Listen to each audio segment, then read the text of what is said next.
வாங்கங்க, வாழைப்பூ உருண்டை குழம்பு வைக்கலாம். ஸோ இதை எப்படி பண்ணுறதுன்னு இப்போ பார்க்கலாம். சுத்தம் பண்ணி எடுத்துகிட்டு வந்துடலாம். இது 100 கிராம் கடலைப்பருப்புங்க. காலைல ஊற வச்சிட்டேன், நல்லா ரெடியாக ஊறிடுச்சு. இதை நல்லா எரித்துட்டு வாழைப்பூவோடு சேர்ந்து அரைச்சிக்கணும். இதை நல்லா சுத்தம் பண்ணிவிட்டு இதையும் கடலைப்பருப்பையும் சேர்த்து அரைச்சிக்கணும். சரிங்களா? பாருங்கள் ஃப்ரெண்ட்ஸ், கடலைப்பருப்பையும் வாழைப்பூவையும் அரைச்சாச்சு. மிக்சியில் போட்டு அதோட வெங்காயம் கருவேப்பிலை போட்டுக்கலாம். அடுத்து தேங்காயை முழுசாக போட்டுக்கணும், அரைச்சி போட்டுறாதீங்க. அரைச்சி போட்டிங்கன்னா கடினமாக போயிடும் உருண்டை. சரிங்களா? இப்போ எல்லாத்தையும் பிசைஞ்சு உருண்டையாக உருட்டிக்கலாம். கொஞ்சம் மிளகாய்த்தூள் போட்டுக்கணும். பாருங்கள் ஃப்ரெண்ட்ஸ், எல்லாத்தையும் உருண்டையெல்லாம் உருட்டியாச்சு. நல்லா வேகட்டும். ஒரு 10 நிமிஷம் வந்தால் போதும். மூடி வச்சிடலாம். அப்புறமா அடுப்பில் எண்ணெய் சட்டி வச்சாச்சு. வெந்தயம், பூண்டு ஃப்ரெண்ட்ஸ்,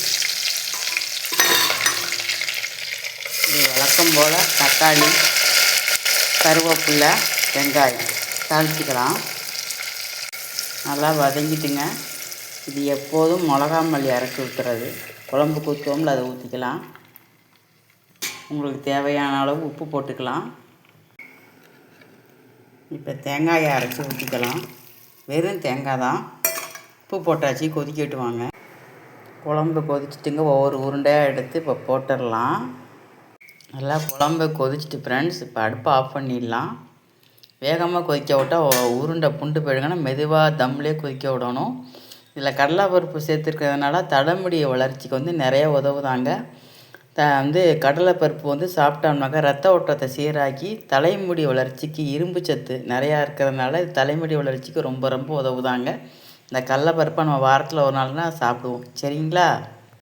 வாழைப்பூ சாப்பிட்டோம்னாக்க நமக்கு மாதவிடாய் சுழற்சி கரெக்டாக வருமாங்க. ரெண்டாவது சர்க்கரை நோயால் கால் காயம் ஆறாமல் இருந்துச்சுன்னா இந்த வாழைப்பூ அடிக்கடி சமைச்சு சாப்பிட்டாங்கன்னா சர்க்கரை நோய் கால் புண்ணு குணமாகுமா, சர்க்கரையும் கட்டுப்பாட்டில் இருக்குமாங்க. சோப்பன்கள் அதிகமாக உற்பத்தி கொடுக்குறதே இந்த வாழைப்பூ தானங்க. சரிங்களா?